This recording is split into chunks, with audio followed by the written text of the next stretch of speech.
Good morning, or depending on when you're watching this, good afternoon, good evening, or good night. My name's Ross, and as always, told how to voice the radio.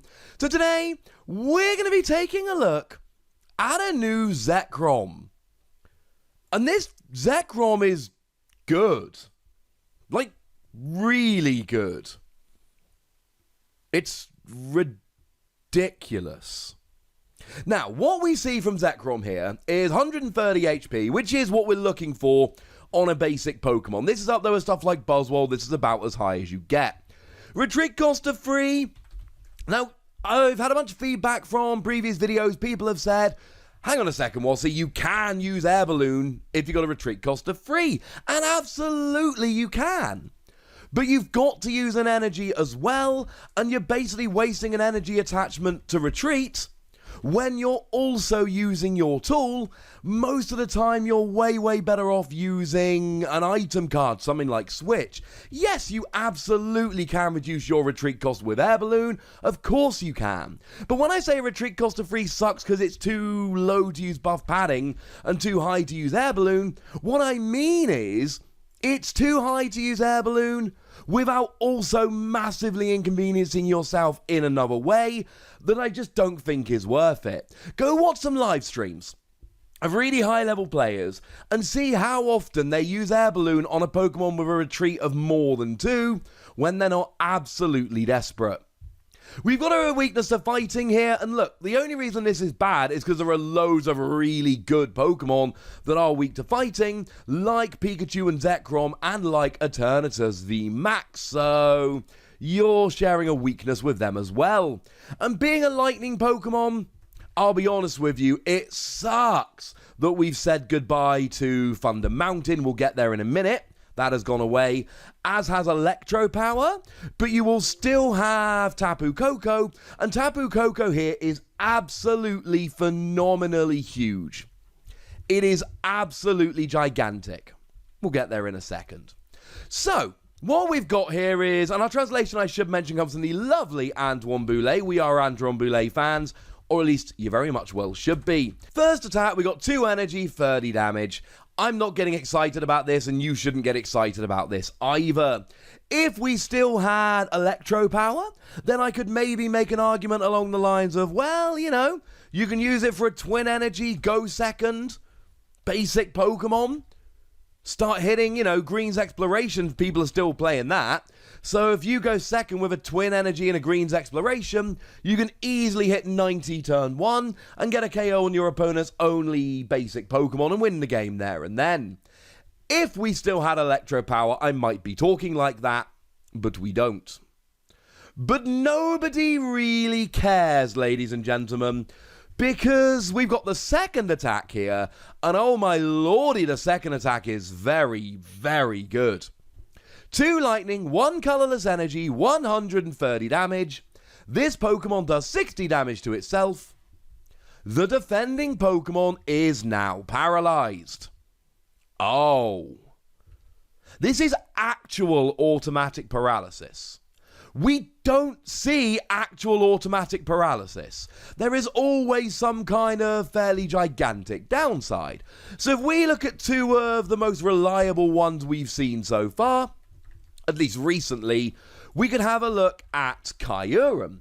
And Kyurem, the one from Unbroken Bonds, for 3 energy does 110 plus paralysis, but you've got to discard 2 water energy from Kyurem, which essentially means you need to have Naganadel and you need to have Quagsire, and they are rotating out when we hit rotation. And then you essentially use Naganadel to attach to itself, Quagsire to move it to Kyurem, attach from your hand, and then you're rolling. And it's been far too awkward since it came out. It's just not been good or reliable. Just kind of rubbish, to be honest with you. Boo! Then we've got Pincurchin. Now, Pincurchin has not had its time to shine yet. Pincurchin, we'll see how it fares when Darkness Ablaze comes out. 2 lightning energy, 30 damage, flip 4 coins, 30 for each heads, but if at least 2 of them are heads, you get paralysis. Now, I went through the math previously in the Glimwood Tangle video, I'll link that in the description, but basically Glimwood Tangle is like the old Victini. It lets you reflip. if you don't get the result you want from flipping for an attack. And it basically gives Pincurchin a 90% chance of paralysis. But usually it's either you've got to discard a bunch of energy or it's on a flip, something to stop you doing it every single turn. And then we've got Zekrom. There is nothing to stop Zekrom doing it every turn, other than the self-damage. But here's the thing. Zekrom is free hit KOing itself. Free hit KOing. That's why the 130 HP, incidentally, is so important.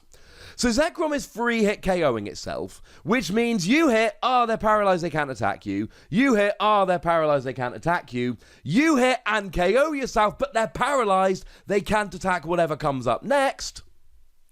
And what comes up next is another Zekrom, and incidentally, you've had plenty of time to manually attach the energy because of the whole paralysis thing, and then you just keep going. And okay, fine, you're self-KOing Zekrom every third turn. Nobody cares. Because you should be one-hit KOing single-prize Pokemon, two-hit KOing two-prize Pokemon, the beefiest Pokemon Vs are stuff like Zamazenta with 230, so you'll get a KO, and three-hit KOing three-prize Pokemon. Look at something like Snorlax V Max that comes in with 340. So you're basically taking a prize every turn, is what it essentially adds up to, while giving up a prize every 3 turns. The self-damage doesn't really matter here. The self-damage is largely irrelevant. Because a lot of the time, most of the time, either your opponent can get out of the paralysis and they're just going to KO you anyway, or they can't and the self-KO just really is not important. There is an argument that a lot of people are playing Galarian Zigzagoon right now, and that is true, incidentally. And dropping a single Galarian Zigzagoon will turn it from a 3-hit KO on yourself into a 2-hit KO on yourself, but I'm still not terribly worried about it. I think I'm still alright with this. I feel moderately okay with it. And look, your opponent does have ways around this. If they play Switch, and a lot of decks do at the moment, the interesting thing is, of course, that a lot of people are playing Switch because of Jirachi, but with Escape Board going away, maybe people will play less Jirachi, so then there'll be fewer switching cards. Something to bear in mind, Scoop Up Net also sees a huge amount of play, but then again, Scoop Up Net is for single prize Pokemon. Single prize Pokemon you should be getting a one-hit KO on anyway. So really, this is only relevant for 2 and 3 prize Pokemon. It depends how many switches your opponent's got. They may well play Mallow and Lana, which will actually be very annoying because it will heal 120 as well as switching. But essentially, your opponent only has so many switches. And they have got to draw the switch at the right time. And if they don't draw the switch at the right time, you get another free hit. And even then, they're going to run out of switches at some point. And that's kind of where I'm going here. I genuinely adore this. And here's what makes it even nuttier. Sure, we're losing Thunder Mountain next time when the rotation hits. But make no mistake about it, you can still get this going in 1 turn. Attach for turn. Tapu Koko Prism Star to accelerate 2 energy, 1 to Zekrom, 1 to something else. Energy switch. Done. There's your free energy. Yes, it's ever so slightly less reliable than having Thunder Mountain. Don't care. Don't care even a little bit, ladies and gentlemen, because I do believe very, very strongly that this is going to be just brilliant.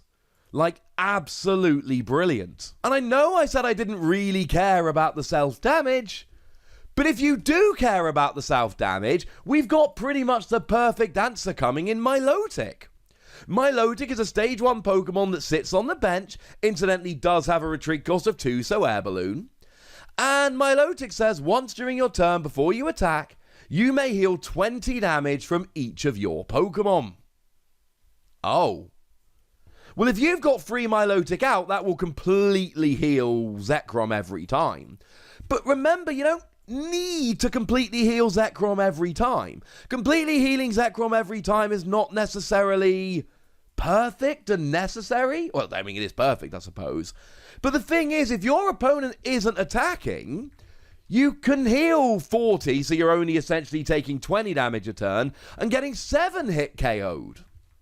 The fact of the matter is, I can go second with Zekrom and put on a paralysis lock that I literally never give up. And because I'm paralyzing my opponent, I have got time to manually attach to subsequent Zekrom. This has the potential to be kind of redonk. Now, if you're really desperate for energy acceleration, don't forget we've got Boltund, and don't forget we've got Pikachu and Zekrom. But the reality here is we've been playing big lightning decks with Boltund, Pikachu and Zekrom, Raichu and Alolan Raichu, etc. And now seeing this and that Raikou Amazing Rare I showed you in the previous video, I'm starting to think that single prize lightning decks are coming around. Make no mistake about it, I am absolutely in love with this Zekrom. We don't get automatic paralysis. Not without some gigantic downside, and generally that downside is saying, well, you can't do this every turn.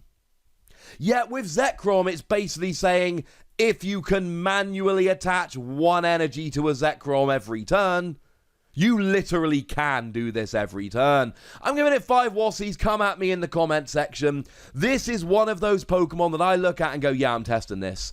I am testing the bejesus out of this. I think this could be phenomenal. But I'd like to know what you think. So let me know in the comment section, would ya? Go nuts, be nice, and then make sure you like this video, subscribe to this channel, follow me on Twitter at @TheWassie, and Twitch for some live action at twitch.tv/PTCGRadio. If you want to support the channel, get some bonus podcasts and all that good stuff, head on over to patreon.com/PTCGRadio, where you can do exactly that. But by far the most important thing, as always, look after yourselves till next time, would ya? Thank you very much for watching. My name's Ross, and you've been watching PTCG Radio.